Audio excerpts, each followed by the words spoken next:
Hey, welcome back to the Cam and Joe podcast, episode 16. 16.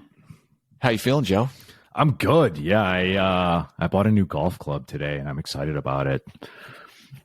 When are you going to get out on the range and get to hit a full bucket with that thing? Break it in. Yeah, it should be, since it's custom, since I'm so fancy, it should be in here in like a week, and then I'm going to go grip it and rip it per usual. Nice. How are you doing today? What's the latest and greatest in your world? I picked up a giant slab of pork ribs at Costco, so I literally just pulled them out of the oven like right before we started. So I love once we're ribs. done here, I'll be woofing those down. So like with exception to having like a big ass like barbecue pit type deal, oven is probably the best and also easiest way to cook ribs like fully all the way through. Mm-hmm. Yeah, you a lot of places turning or like, flipping them. Exactly. Yeah. I've cooked ribs on the grill, but like it's in my mind more difficult because with any meat that's thick, it's so much easier just to slide it in the oven. Like really thick steaks. I don't know where I learned this. I think Gordon Ramsay, but you just sear them and then you actually oven cook them to like get like a nice even cook on it. Fun fact. Oh yeah. Yeah. Especially, just while I'm working, it's in there cooking and, I don't have to worry about it and just pull it out when it's all done. So the pull-out method. Nice. Yep. So today we're going to be discussing making the tough decisions. Has there been any decisions in your life, Joe, that you can think of that were tough, deciding between more than one option? Yeah, and this actually rings pretty true to me actually super lately so I'd been interviewing for a new job and I had a total champagne problem, like two, and then I had started out with 3 essential offers, went down to 2, and then literally today, the final decision, I made it. Actually I got some advice from my uncle who's like a OG businessman, and kind of after that conversation, it helped me make the decision. But yeah, making big decisions, dude, like, have you heard of the concept of decision fatigue? Yeah. So like Mark Zuckerberg, like he wears the same thing every single day because that's like, let's say 7 less decisions that he has to make during the day. So I don't know what the number is. Maybe it's like 50. After 50 decisions, you like suck at it. So like just thinking about that the last few days, I've been like exhausted and I've been very inactive. Like I like went to the driving range and lifted one day, but I was like exhausted. So short story long, yeah, definitely have made hard decisions and lately have. What about you? What's the latest like big decision you had to make?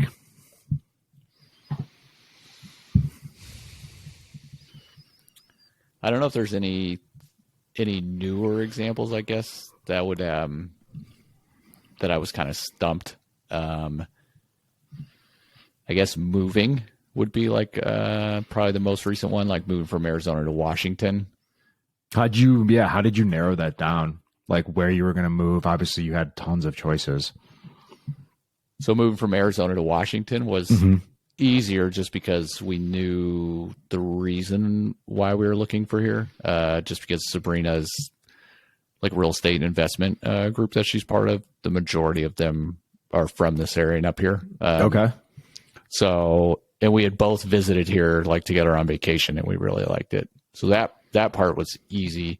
Whether to go or not was, I think, the decision that was tough. And then moving from California where, she grew up her whole life. And then I grew up as well too, not counting the time that I was in the service. To move from there to Arizona was, I feel like much tougher decision. Cause that was like all our family lived in the area. So we'd be like moving away from all of them. In Arizona, we were already not around family. So it's easy to relocate again. Once you've done it once, it's just easier. But initially from California, sorry, I know this is becoming a long answer. We were initially thinking of moving to like every 3 months, just selling all our stuff or putting it in storage and starting in like Argentina or something for like 3 or 6 months. Yeah. And then going to, I forget where the like popular spot that's over in the South Pacific near Thailand where a lot of like expats go. I can't remember the name of the area, that specific like island, but anyway, just moving around like that for a while, just enjoying, because we really enjoyed traveling and stuff. But then we started looking at, we had 2 cats and like what we'd have to do to quarantine and get Where them are the over. cats now? Does Sabrina have them? Yeah, she has one of them. The other one we ended up rehoming because he was like attacking Logan and very jealous once he came into the picture. So Really? It's usually Yeah. the lady cats that get jealous. I wonder if it's because it was another dude, maybe? I don't. That's interesting. maybe, yeah, he would like howl all night long, like waking him up constantly all the time as a baby and stuff What like a that. psycho. So, Cats are weird, dude. Like, that's and they're interesting. stubborn for sure. But yeah, we could go into more detail on those for that. But the other deciding factor was like Sabrina had never lived like kind of away from family or outside California. So we're like, well, we can move to Arizona and kind of test it and see to where we're not like too far away if you don't like it, Yeah. as opposed if we went to like another country. But then COVID and stuff ended up happening, so it's probably good that we didn't, because we would have had to come back or be like on lockdown or whatever. Yeah, and that, I think that, like you said, it's like when you, that first decision, which is like move away from family, and you'd had already done it essentially, but like you have a kid now, your wife has never moved away at the time, and so then once you finally do it, you make the jump, then it's easy, right? Then it's easy to just like be like, if you move again, and you're not going to be like it, that's such a huge piece of the moving decision that it's like when I moved to Florida. So I wasn't around my family for like 7 years. I've been here for like 10 now in Chicago. My family's all around here.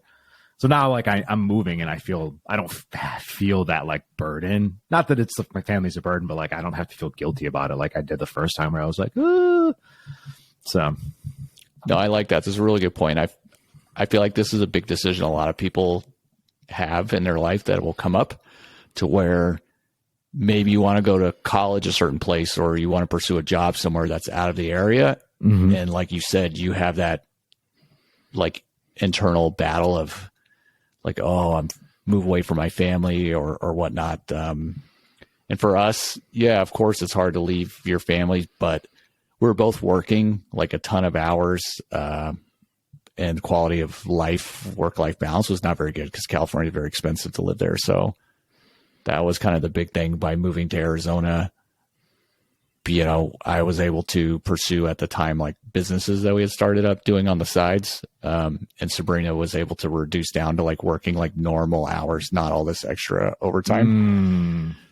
And then when we had Logan, like, you know, I got to stay home as the stay-at-home parent. It just made more sense because Sabrina's salary was, you know, very good, and her job had been remote like the whole time since she started working. So, those were kind of the main deciding factors that outweighed like, yeah, we could stay around family. And it's hard. I mean, people, this is why I think this is an episode to, you know, kind of share some of the tips and things, that we use. What was the strategies that you used? You said you had talked to your uncle. Yeah, and it's funny because when you make a decision like that, it becomes like the "what have you done for me lately?" So in the beginning, I was there's job 1, job 2, job 3, right? So job 1 offers me like really quickly, so they like jump on it, right? And like I had awesome rapport with the person who would be my boss, the person who would be his boss, super cool dudes, a lot of commonalities. And I'm like, oh, these guys are great. Job number 2, the process is a little slower, but then towards the end, there's a lot more FaceTime. And I'm like not spending any FaceTime with job 1 now. So then I'm like, oh, I really like them because you like, it's like I forgot about those dudes because I hadn't interfaced with them in, you know, like maybe a few days a week. And so I had to remind myself, like, okay, what were the qualities that I liked about those people? And then job 3 was just like a little out of my wheelhouse. And it's something that it was like a step back to take 2 steps forward. And I just don't feel like doing that at this point in my career. I'm in a management role and it was like a production role, and it would be like a completely different system. Like I've already like built my structure, the way I think, the way I do my day, a specific way, and I'd have to like throw it out the window and start over. And I just, I'm like with Riggs, I'm too old for this shit. Like that was like, so that one's gone, right? So it's the first two. So I had to remind myself, what did I like about the first people? What did I like about the second people? And then just a big ass pros and cons list. And then honestly, the biggest thing is not letting other people make your decision. But I read a quote today. It was like, don't take advice from people who aren't where you want to be. And so I'm like, who do I know that's had like a super successful career and can like give me this particular set of information? And my uncle is one of those people. So I talked to him. I talked to my dad.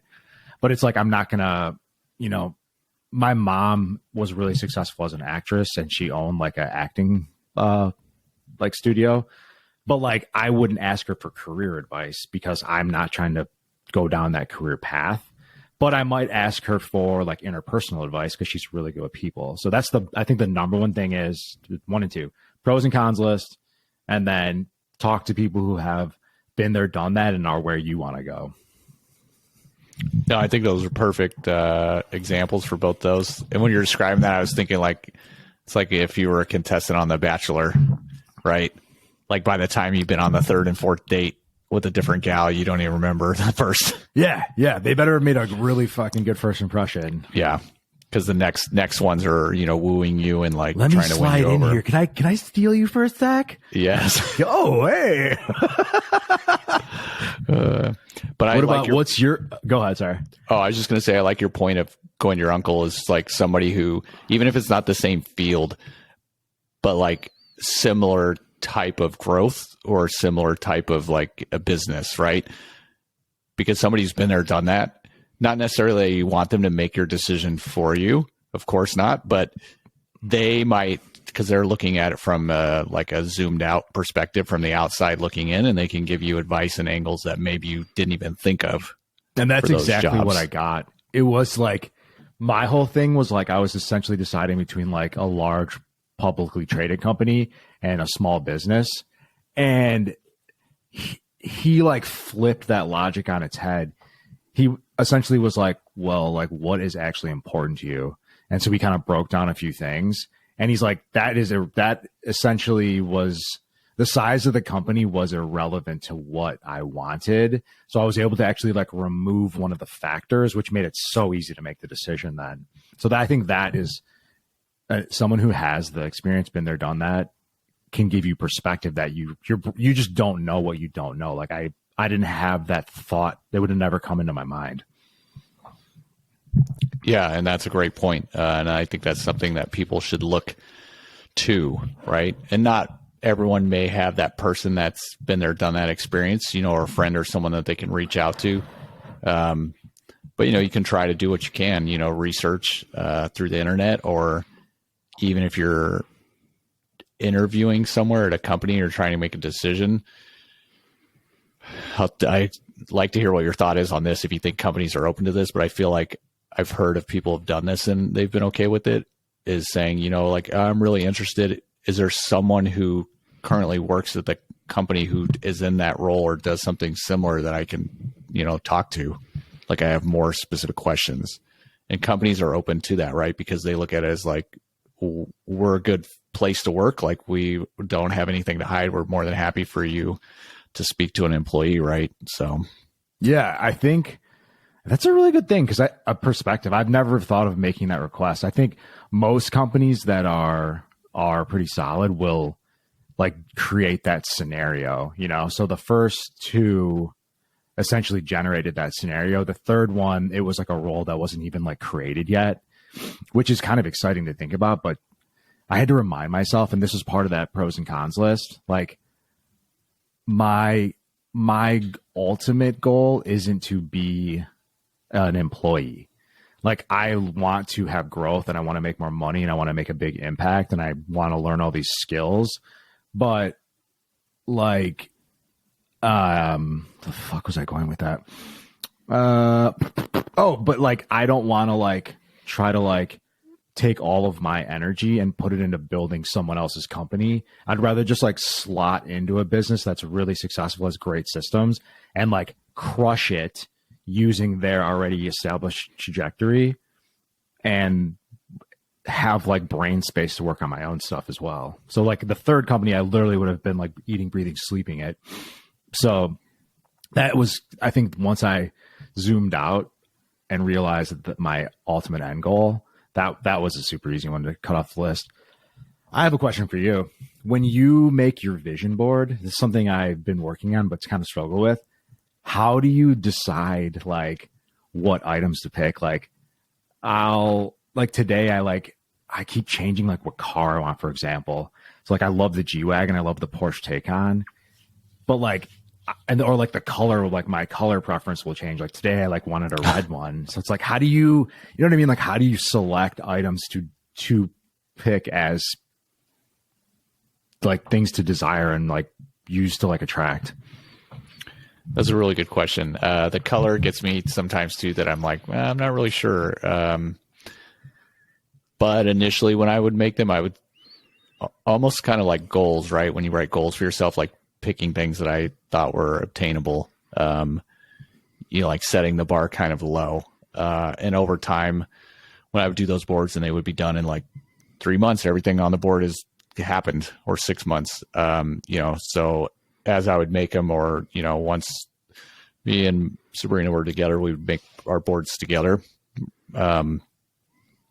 We would start increasing, kind of what was on there. So when I made this most recent one, I went for the moon, man. Like I put the things that I think if anyone looked at it, they would think that that's like very far-fetched, like fantasy land. To give you an example, like there's like a private jet on there to own, basically, is one of the items. Oh yeah. Like personal chef, a really nice home, like arcade with a lot of pinball machines, that sort of thing.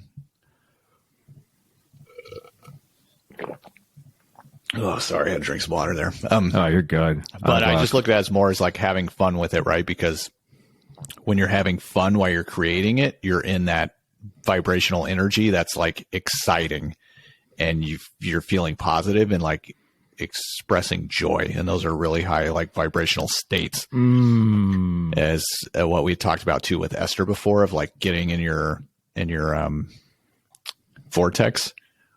I mean, I think I maybe spent like, even just picking out the images that I wanted to use was very enjoyable. And then cutting them out on the paper and kind of doing the layout until I got it how I wanted. And then like taping everything down, and I was just listening to like music that I enjoy. So for me, it was like a couple hours of just like having a great time and just feeling great while making it. So you're putting all that creative, positive energy into it. It's almost like, in my mind, you're placing those orders out for manifestation, right? Like placing that order for the universe. So it's like, essentially, like, don't get too bogged down in the details. Just feel good about the process. Yes. That's kind of cool. I'm always like, I have to get it perfect. Like what color, what interior. And then that's like my biggest thing with like just planning, like, especially like when I do like life planning or like reverse engineering. And I got a tip from Abby. If you guys don't, anyone who's listening, that's my fiance's name. So I'm doing this like reverse engineer 10-year plan. And every time so first of all, it's super fucking overwhelming to get to this particular number. So I'm like, how the fuck am I going to do that? So that I immediately am blocked. Then I'm starting to try to figure out how, but the how isn't what I'm trying to figure out. I'm just trying to figure out what I want. So I'm clear. So she's like, don't do that. Just start now and go year by year. And I was like, oh, that's so much easier. Cause like, I know what I can accomplish in a year. And then I can build on that to the 2, the 5, the 10, right? Whereas if I'm like, here's 10, how do I do it backwards? For me, at least, it was super overwhelming. So I think that's a good idea. Just like enjoy the process and make sure you're not stopping to like micromanage the how. Just figure out what. Yeah, no, that's a really good point, because by breaking it down in the chunks, like you said, it makes it more manageable. And it's the same thing with decisions. They can be really stressful, and it's easy to let like emotions and things. Like, I know, doing me personally, I really like the pros and cons list, which in sales is like the Benjamin Franklin close. I'm sure it has many other different names, but that's the way it was presented to me. What is that? So this is what they taught us when I was in the Army recruiting school, which is like a 7-week long course that they have you do. It's about 8 hours a day where you literally just like learn about recruiting, like that's so sales cool. tactics, like all day long. And so you essentially got sales training from the Army. That's fucking cool, dude. Yeah. Which they probably spent like hundreds of millions of dollars, like hiring professionals to like get the course figured out and like all the sales technique. Oh, they probably brought in baller ass consultants to make that thing. And then the ones who were running the course were people who had been out as recruiters, career recruiters, and had done like minimum like 10 years and had a shit ton of experience. And they were the most successful ones. They would bring them not in that were in the schools. Army or just recruiters in general? In the Army. Oh, so these are like the upper echelon of the Yes. recruiters that you're learning from. They would be the instructors that would rotate in to like, teach like 6 months or a year or whatever the rotation would be, or a couple years to teach like the new classes coming through. And it's small, like 30 people through at a time through a 6-week course. So you get like one instructor for like 8 of you, and it's hands-on in depth to where they're, like actually sitting you down in rooms, and they have video cameras and they're watching in different rooms. Like you go through like, phone calls, like listening in, like all sorts of stuff. So it's really good in depth. Anyway, part of that was they were like, hey, this is Benjamin Franklin close. And the reason they said that is they were like, anytime he had a decision that he had to make, same thing, pros and cons list is basically what it is. But the way to use that as sales is you help the other person put stuff onto their pros and cons list, right? Like you're like your uncle. You're then at that point the outside person helping them see the angles and things they didn't know to help them build that list. And then they see that list. Obviously, in a sales perspective, you're building the like pros or the way you want them to go more, and kind of like helping dismiss the other ones that are like not working for you. Do you add cons just to like seem fair, but you're actually like low key weighing it? Yes. Better. Yes. But they'll also have cons too, but you can also then like, that's an objective, right? That you can help them overcome and immediately like, so make you that learn how not to a con. spin it to the pro list, and essentially, yeah, that's or so to just fucking make cool. it neutral and not a con. So then when you're done doing that, they look at the list and say, oh my God, there's like 20 things on the positive side and 2 on the negative. Dude, that's so fucking smart. And they close themselves, so you don't even have to do anything. And they were involved making it, like you helped a little, but they're processing it, they're coming up with it, and then they're literally handing you their objections instead of you having to like pull them out. You know how people sometimes there's like something, but they can't articulate it, they don't want to say it, you don't know what question to ask. So you're literally creating a scenario where they just go, here are all my objections, here's my list, sir. Dude, that right there is brilliant just for that reason alone. And I already know the majority of the objections people have because we hear them all the time. So I would even volunteer some of those. So I'm helping them like bet against myself, but I know my scenario is so much better that it's like it's going to destroy them, but it helps them seeing it in person. The point of this story is like you do that to yourself when you make the list and you take all the emotion out of it. You just make a list of like all the positives and negatives. And then the decisions should be easy to make. And I get it, right? If you take emotion out of it, then it's like, okay, what's the pros and cons? And to your example is, depending on what the decision is, whether it could be moving out of state, picking a new job, starting a family, right? Like getting married or having kids. Like you have to look at what you want to do in the future down the road. And do these decisions help you get there? Or is it the best path to take, right? Like, yeah, how do you slot it into like the course that you're on? And then there's probably something to say about like weighting things too. Like, because even when I do a pros and cons list, a lot of it, like when I decided to leave, like as a producer, you make more money than as a manager. You know, like if I'm a seller versus someone managing a seller, the best producers make more than their managers. The best producers probably make more than even their manager's manager. The higher you go up in management, the ultimately more you make. But I guarantee you there's a guy at every company who makes more than almost all the executives. He's just a fucking like a 1%er seller, right? So I'm like, okay, I love money, but like, then you wait, okay, is money worth more than this thing that might have intrinsic value? You know, so that's kind of the way I went because I bought a lot of value in the growth in management personally. But yeah, I mean, a lot of it is, okay, you got your pros and cons. Now, what of these pros are most important? What of these cons are most detrimental to what I want, how I want to feel? Because then even if it's like 10 here, 5 here, one thing here might be like a fucking no-go. Like you have to like chop your penis off. So you're like, well, I'm not going to fucking do that, obviously, right? But, and over here it could be something that's like, this is my dream. Like there's 20 cons, but this is like, this job pays $1 million. You're like, fuck it, it's worth it. Yeah, exactly.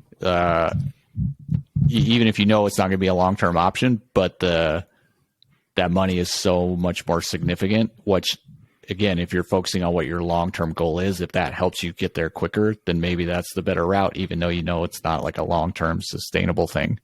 Yeah, and then you can just suffer in the short term. I've definitely done a thing like that before. I feel like I slightly regretted it, but there's always a lesson you can learn at the end of the day, right? Even if it's like a bad decision, you learn something.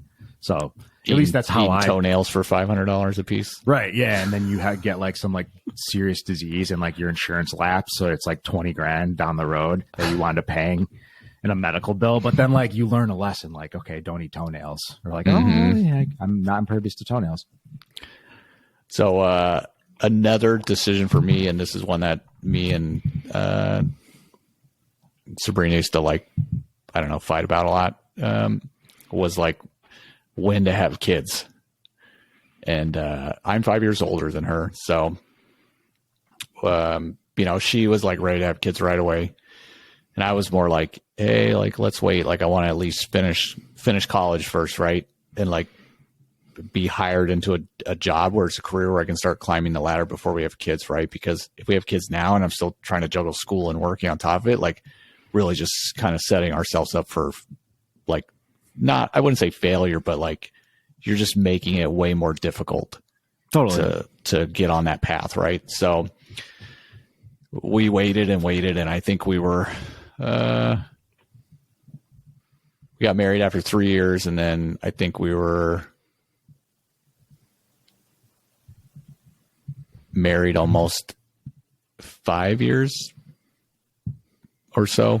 Yeah, 4 or 5 years before we had our son. So, yeah, I mean, that led to like a lot of times where she's like, I'm tired of waiting and things like that. But in the end, I mean, I think we both decided like it was a much wiser decision to wait until we were basically like both 30 to have a kid, because I mean, we're established now, like financially secure, and like it's not a stressful thing, like the additional costs and stuff like that. And we're able to, like provide and care for him and things, with no issue. And I get it. Like not everyone's going to be in that situation, but I'm just using it as an example that is probably very common for a lot of people, right?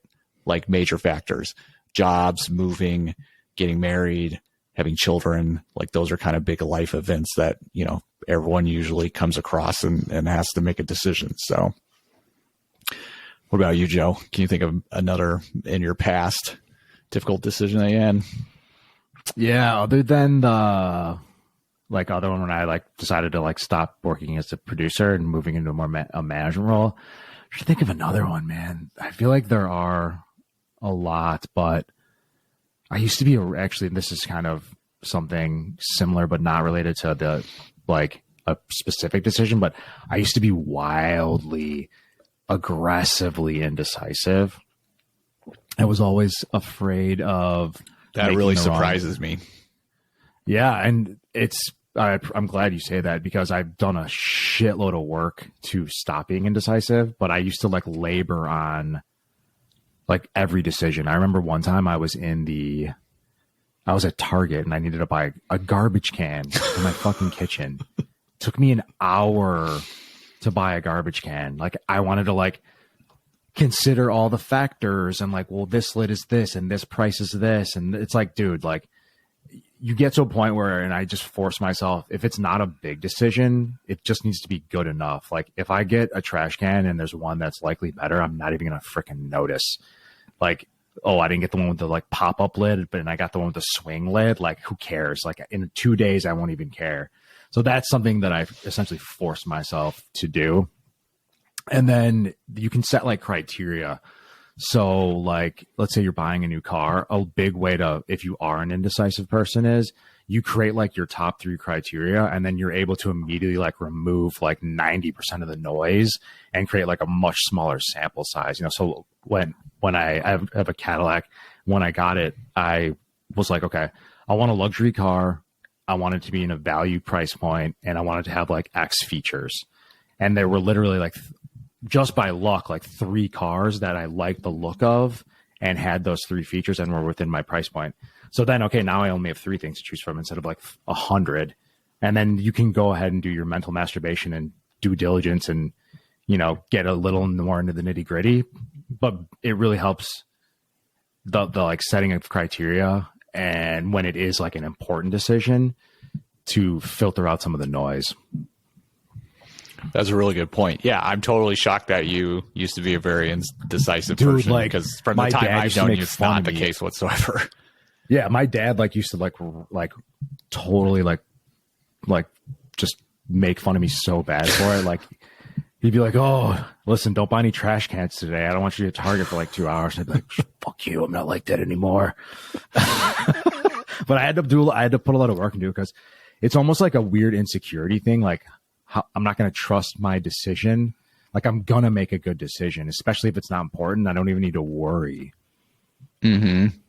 And I think that's also a big factor that plays into people is they worry they're going to make the wrong decision. But like another way I like to look at it, let's say all things are equal. And since we're talking about the dream board, let's say both the decisions, you do your pros and cons list and you're still like, man, this is pretty even. And like, also they both will get me to my goals kind of similar ways. I like to also look at it as just sit there for a little bit and imagine each scenario and just kind of go through like, okay, let's say I did do that, like a visualization exercise of, okay, I do that path and goes here. Like, how is it going to be a week from now, a month from now, 6 months from now, a year? And then the other decision that way, and just kind of have fun and play with it. And I feel when you do that, you get like I don't know, a feeling or a gut instinct of like, this one feels right. This feels better. I can see that your brain would almost then, it's like those things that you know, but you're not like acknowledging. Your brain would like bring those out. Like you'll know like if the wrong one, because you'll like extrapolate it out and you're like, oh, I don't want to do that. And then one will be like, that feels good. That's a cool idea. And to bring it also into some of our earlier episodes where we're talking about, manifestation, the universe, and, it's, you just basically put out what you want, but you don't have to worry about the how you're going to get there, like how it's going to happen. Like the universe is going to make that happen, right? Like if you try to dictate that, like you prevent those things from happening. So I look at that as the same way, to where if you're looking for them and you're open to them, you're going to also get like signs and feelings and things that are going to point you in the direction that you should be going. How do you remove the, like, I want to like control the process. I want to like actively manage the process, right? Like I love getting caught up in the details and the how. How do you like remove that? Like I'm like, I don't know how I'm going to do this. And then I'm like, I have to figure that out. It becomes like a problem I'm like interested in solving. When I was younger, I think I would worry about that. But as I've gotten older, for me, I think the biggest thing is basically what you're talking about, right? Is worrying about making the wrong choice, right? Or you get down the path and be like, damn it, I should have went the other way. Like, I'm not liking this. I just look at it as no matter how, like if you make a wrong decision and it doesn't go the way you want, you can always course correct, like more opportunities will come along. And I'm the type of person who is like, I'll do whatever I need to do to like keep going or get to that point. Like, some people worry too, right? Like if they lose their job, like, oh my God, like I'm going to lose everything or be homeless, things like that. Like, obviously that's not a fun thing to go through, but I'm not worried about that at all. Like if that happened to me, I'm like, I'll be fine. Like, I know I'll be good. Like that'll never, like I won't be on the street no matter like what happens type of thing. So by me personally, like having that confidence and just knowing that, it takes kind of that fear away from the decision, right? Because then it's more so of like, well, they're both good decisions. There's no right or wrong. I don't know if that helps or makes sense at all, but yeah, that does make sense. It's like you're going to be able to course correct. It's not going to be like catastrophic. I don't know. I get like overwhelmed and I want to like know how I'm going to do something so I can like start working on it. Like, oh, if I can just figure out like, what's the problem I need to solve? What's the challenge? I can like start working on it. It's like, it's so hard for me to let go in that aspect. Do you have any strategies or tips that have helped you in that area that you could share? Man, today actually, and I've been feeling kind of down the last couple of days, and it's so dumb because like a fucking total champagne problem. Like, oh, I have to decide between two jobs that are like great, you know. But it was like just bumming me out. Like I just was feeling exhausted and then overwhelmed, and then because I've been kind of laboring on this, what I would consider negative thought pattern, because it's not been like positive. It's been me like being like a dramatic about making the decision essentially, right? Because it didn't need to be. So I hadn't been doing like any of my gratitude stuff in the morning or like any of those like mental self-care. And I was like, and I didn't feel like doing it, but today I definitely didn't feel like doing it today. I was like, why don't I go back in and like just go ham on that? And I went ham on like I did like a ton of like gratitude journaling, and I felt freaking awesome afterwards. So I think a lot of that desire to try to control the process comes from a negative headspace. So if you can just make sure that you keep yourself in a positive headspace, you almost feel like you don't need to control it because you just feel good. So then you're just the process of trying to control the process doesn't feel good. So if you just make sure you do things to feel good, I feel like I had no desire to do that today actually, and I had an awesome day. It just like went about the day. So that would probably be the only one. I don't know. Do you have any strategies? I feel like I could even get even more like accurate with that one. No, I like yours. To me, it sounds like basically if you're in a canoe or like a raft and you're trying to paddle upstream, right? You're fighting against the current the whole time and resisting instead of just turning around and you just go with the current. And I don't mean like go with the flow, like lackadaisical, like, oh, I don't care what I do, like whatever. I just mean as far as like trying to take the stress out of the decision. And I like your... Yeah, and that analogy, you're still like steering, but yes. You don't have to paddle as hard, right? Yeah, it's much less resistance, so it's a lot easier. And I like the way you said it of like, oh, I'm having two good choices to decide between.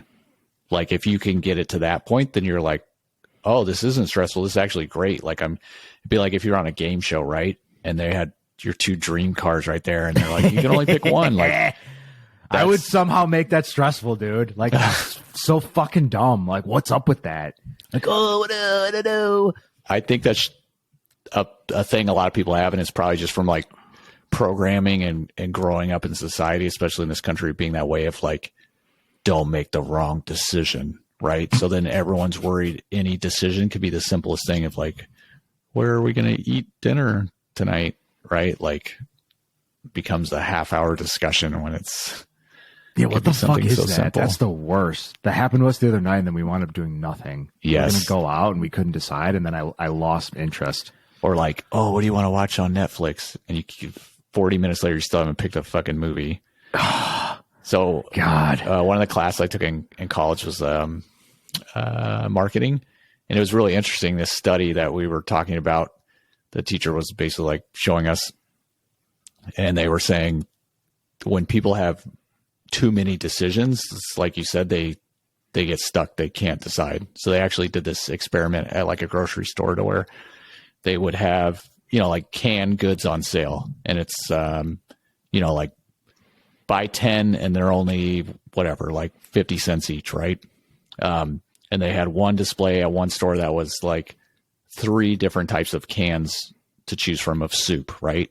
And the first one would be like, you can buy as many as you want.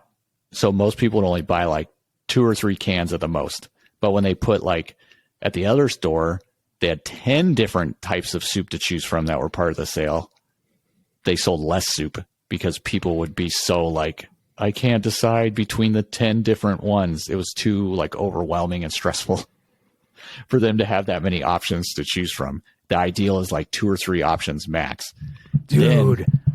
So that's probably like a common thing for people. And the other thing they realize is like, this is also a sales thing. If they said limit 10 cans per customer, they sold more because most people would buy 10. If there was no limit, then people would only buy a handful because they think they're getting a good deal, that the fact it's only limited to 10, so they'll buy 10. That's so fucking smart, dude. Because whenever I walk by the thing and do you guys have like Albertsons or Jewel by you? What's the grocery store by you? Albertsons used to be in California. I'm familiar with that, but out here, it's, they own Safeway, Jewel. Fred Meyer. Okay, Albertsons Safeway is owned by Albertsons owned by Safeway, I think, right? Yeah, Albertsons is a huge ass, and they have them in Albertsons are in Florida. Anyway, so Jewel is the one I go to, and they do that, and it's like 3 fucking flavors of soup, and I'm like, why don't they have all the soup here? Like, I'm the idiot who's like, I want all the choices, and then I'm like, well, I'm not owner of all the choices, so fuck you, and then I like walk away. But like, it's funny because like I want all the choices, but then and that's where my decision paralysis comes in. I like laboring on decisions. I love to mentally masturbate and examine the possibilities. Like it thrills me. And so that's interesting though, because I'm totally going to think of that now. But the limit 10 thing does make me feel like I need to like buy as much as I can. I'm like, oh, I need that. Yeah, they're going to run out. There's way more tricks they do at the grocery stores. Like they've found through also doing the same experiments, the larger the shopping cart is, the more groceries people will buy.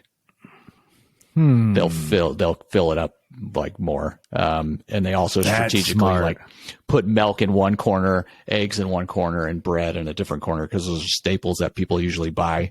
Because when you go into the store and you're like, oh, I'm just going to get some milk and like bread, you have to walk through the entire store. And what happens? You always end up seeing some other random food that you didn't come in there to buy, and you buy more. And like all the very expensive premium stuff is at your eye level. The most expensive products, say you go in the condiment area, like and it's like all the mustards. Yeah, like the most expensive mustard, like brand names, are right at eye level for adults. All the like candy and toy shit is at kids' eye level, and the really cheap like store brand stuff is like bottom shelf on the bottom, top shelf, where people can't see them. Yeah. And then the end caps, those are always where the sales and the deals are, but those are actually the worst deals. But because they're on end caps, it's all tricking you. And the way the store is laid out is tricking you. The music they play in the store, like, and you don't even notice the music. Correct. But it's like, it puts you in like a hypnosis state to where you're just like, ugh. So they say like, even the patterns they put on the floor, I'm telling you, this shit is crazy. Like when I went to this class, I'm like, oh my God, like you're literally being manipulated like everywhere you go to like buy more shit. They were like, you should go in with some headphones, like, what are those, like the earbuds, like the iPhone earbuds, iPods, and just listen to your music and like have a list, stick to it. Like, don't just fucking tunnel vision. Like, don't look at anything. Just go get the shit you need and get out. Like, Abby hates going to the store with me because I just saunter up and down the aisles, and then I'll be like, oh yeah, I would just want to go to the run in and get some grapes, and I leave with like $60 worth of shit. And she's like, what'd you get? And I'm like, well, we needed a charcuterie board, so I got that. But the frickin' Jewel has bread and milk literally diagonal across the store from each other, man. Yeah, it's the eggs are in the middle, so it's like you have to hit all the areas. Apparently, that's fucking slick, dude. And they'll also rotate where they stock things in the store regularly. So you're like, oh, I shop here all the time. I know where this is, and you go there and you're like, where this used to be, dude, or where is it? Now you have to wonder. Now you have to wander around the store looking for it. That's intentional. So you'll end up. How often do they do that? Like annually?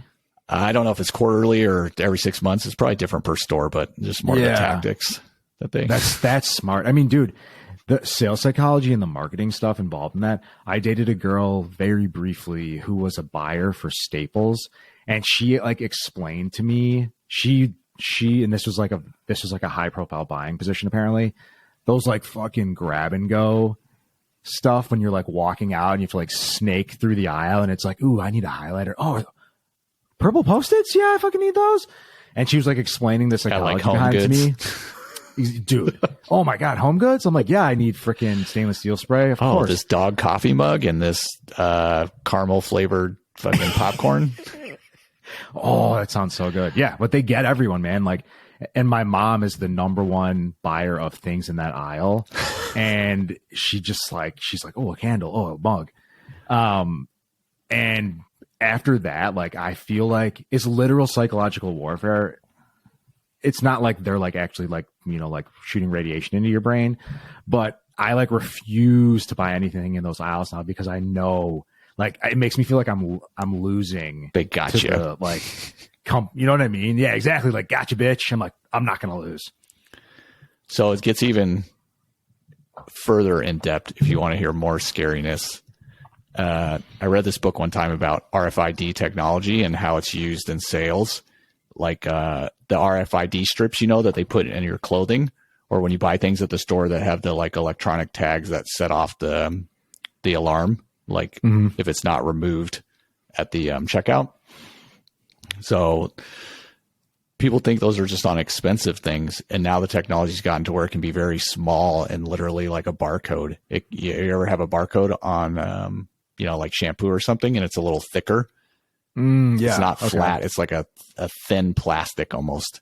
Well, if you rip that off, you'll see the RFID chip reader, or the chip is on the inside. And the key is with this is the way they've set it up is now like your clothing, literally everything that would be like in a woman's purse, or like, I mean, you don't really carry things in your wallet as a man, but like specifically for a women's purse, when they go in the store, they have makeup in there, like a scarf. They have readers that are when you walk into the store, and it literally, this technology exists and some high-end stores already use it. It scans everything in your person on your persons instantly, the RFID chips, and then it creates a profile for you because it knows the cost of all those items, where you shop all the time, where you purchase them from. And they'll have displays that are like on end caps that are video like displays. When you walk by, it'll scan all the stuff. They'll immediately then show you like an item on the screen based on the shit you buy that they just scanned on you to target, market you directly. It's almost like your search history on your computer, right? That then ads start popping up. Like if you're like, oh, I'm going to look for flights, then all of a sudden flight advertisements start popping up all the time, or whatever, right? If you're like, oh, I'm going to look at Oreo cookies, then you just start getting bombarded with Oreo cookie ads. It's the same stuff, but the RFID technology has gone like crazy to the point to where they're like, they'll know if you walk into, say, like Nordstrom's or something, and all this shit on you is from Walmart, and they'll just instantly be like, oh, this person ain't fucking buying anything in here. Then when you walk by the video thing, it just shows a guy like asking you to leave. Dude, that, and honestly, like, that stuff's so fascinating and cool in my mind that like I'm not even upset about it. I find it interesting as shit when I like talk about something and then like I get an advertisement for it because I know the microphones are listening. And yes, it's to the point now where it's like I don't even find it invasive anymore. I'm like, wow, I'm like, that they got me. I'm like, that's some good targeting right there, man. And I just share those not to freak people out, just to make you, if you're aware that you're being targeted and like manipulated to buy stuff, then it makes it easier to like be like, you know, I don't actually need that. Like, I'm not just gonna, and it happens to me. I go to the store sometimes and I have things on my list, but like you, I'm like, if I forget the list at home, or I'm just like, I'll just walk up and down the aisles, and then you end up buying all this. Make a list? I do try to, I always make a list. Sometimes I always forget it. Just as I'm using stuff and I run out, I'll just have like a magnet like list on the fridge, smart. and I just write things as they run out. List. So anytime I go to the store, I just grab the list. It's inefficient to go to the store without a list. Like I could probably save myself a lot of time. And you should always eat before you go grocery shopping. Never, 100%. Never go shopping on an empty stomach. You're setting yourself up for failure. Whenever I go and I'm hungry, I get home and I'm like, what the fuck did I buy? There's like no actual like food. Like I was hungry yesterday and I went to like the convenience store and I got like flaming hot Cheetos, M&Ms, Twizzlers, like two naked, those smoothie drinks, and then like a bag of like chicharrones. And I got home and I was like, wait, I'm actually like hungry. Like, what the fuck is this? Like, this isn't even a meal. So I had to eat a bunch of candy and chips for dinner. I was like, but to your point, when you go, if you're not hungry, you're like intelligently buying like meals essentially. And then one other thing I'll add I know we're like way off the topic and we can get back on the thing, but like, oh yeah, all the junk food, they add chemical additives in there that trick your brain into thinking that you're not full. That's why you can eat like literally a whole bag of chips and be like, what the fuck? I'm still hungry. that's so messed up. I can't believe that's legal, dude. Because I know like in Europe, a lot of the stuff they can't do that. Like, Yes. I do wish that they would ban that crap because it's so hard to be like really physically fit here if you're a love food, because like people always say like if you eat pasta in Italy you don't get bloated, but like here like you eat pasta you're like what? So yeah. Well, in a lot of those countries, their refrigerators are very small because they just buy food for like that day on the way home from work, right? They buy all fresh food of what they're going to cook for dinner, or maybe a few things for the next day, and that's it. And they just go to the store like every day or every other day. It's not like here where people like go once a month and stock up. Hit Costco. Oh Yeah, I love Costco. So the last thing I'll say on the topic to your point there, I worked with a girl who was from not the country next to Poland. I can't think of it off the top of my mind, but she said that one of the things that weirded her out so much was how long mayonnaise lasts in the United States. Like mayonnaise is like essentially all made out of products that go bad very quickly. It's like dairy and like eggs, and like these aren't things that like last for a very long time once they're prepared. All those preservatives. Yeah, she's like, how does mayonnaise last for months? She's like, you're lucky to get a week out of it. And so, yeah, those preservatives. Preservatives. I'll share one last story that was a tough decision for me when I was younger. So I knew like kind of when I was about a freshman in high school that I wanted to join the military, and then I kind of like researched all the branches and picked the Army. But my brother was also interested too, so we were actually going to join together because they have a thing called like a buddy system where you can join with a friend or family member, something like that. And if you pick the same job, like they'll guarantee that you'll go through training, and your first duty station, you'll be stationed together. So you can That's cool. Do everything together. Well, the problem is he's 5 years older than me. So initially the job that we want to pick was either like psychological operations or basically like an interrogator. Oh, dude. But they had PsyOps would be sick. They had an age limit on that. So he was old enough to do those, but I wasn't old enough to do the interrogator. You had to be like, I don't know, 19 and a half or something like that. And I was like 17 at the time. Because that's definitely the age where you can maturely psychologically terrorize a human being. Not 17, it's 19 and a half. Yeah, those extra 2 years really make a difference in your maturity. Exactly. I don't understand it either, but so like they were like, oh, and I think we were looking at doing the reserves or something like that together, which initially I wanted to do active duty. I wasn't really keen on the reserves, but like he had a good job and he really wanted to do the reserves. And I was like, hey, cool. Like I'd rather do this like journey together with my brother. That'd be a lot of fun. Yeah.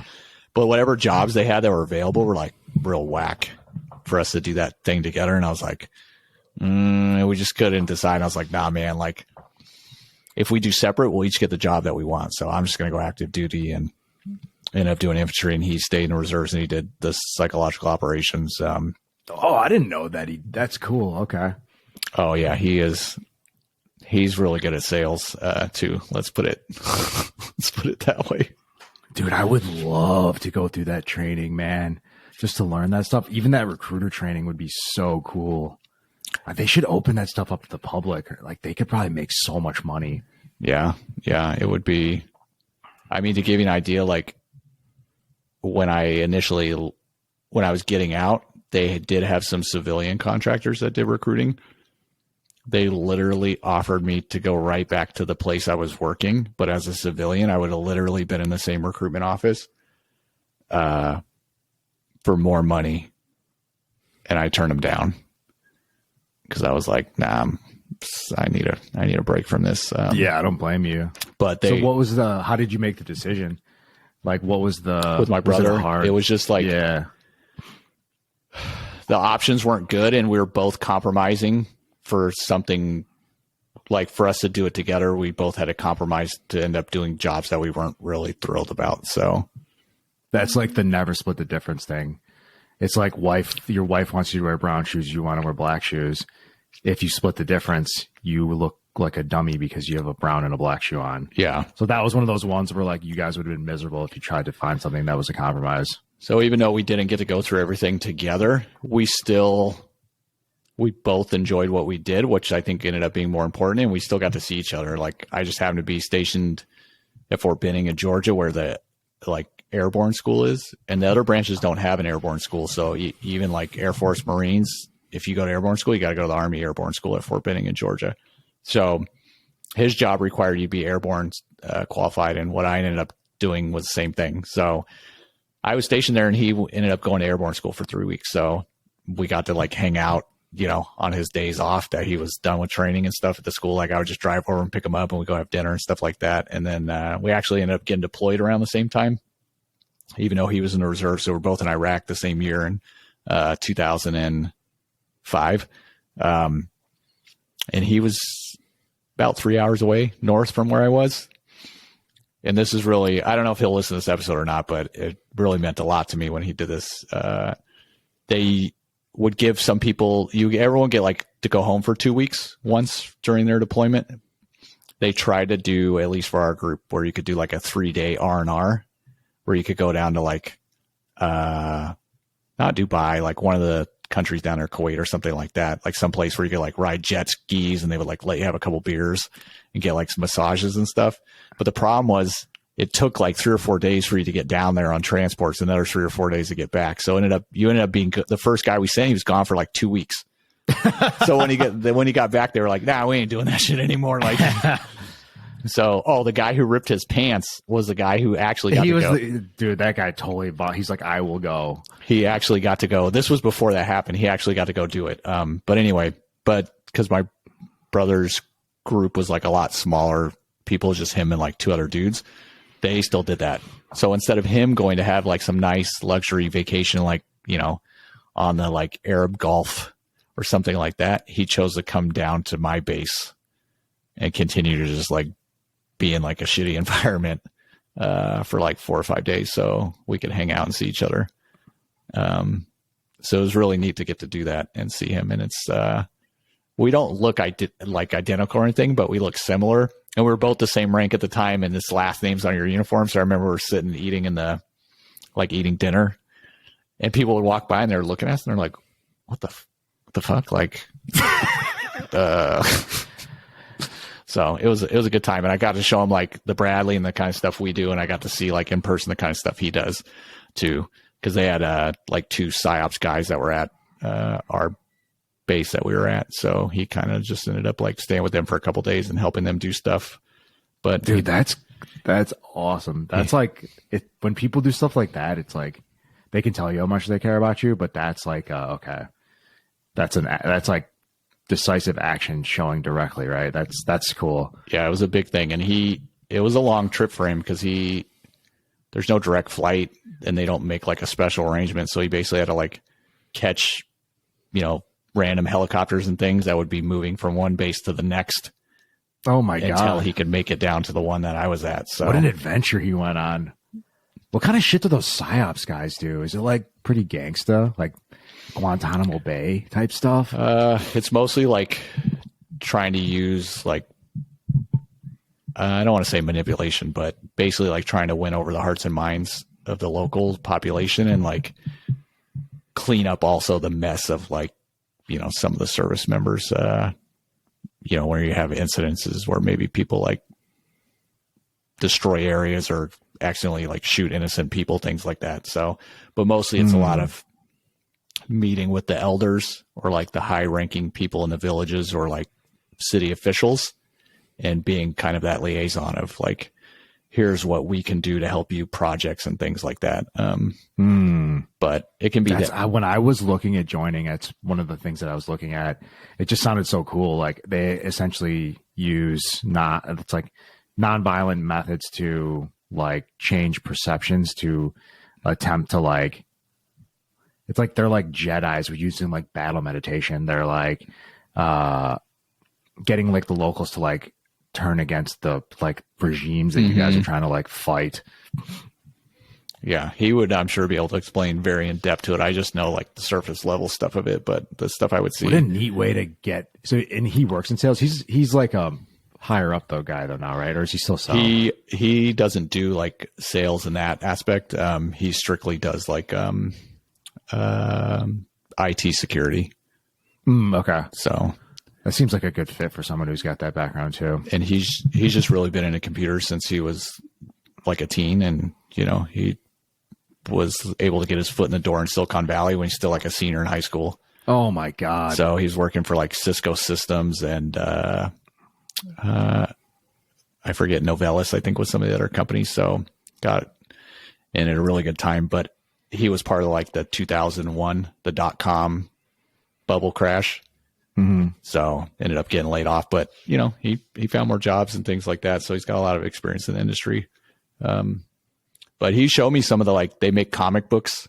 They would make comic books for the kids and all these different other leaflets and pamphlets and things like that. That would be in Arabic and in English.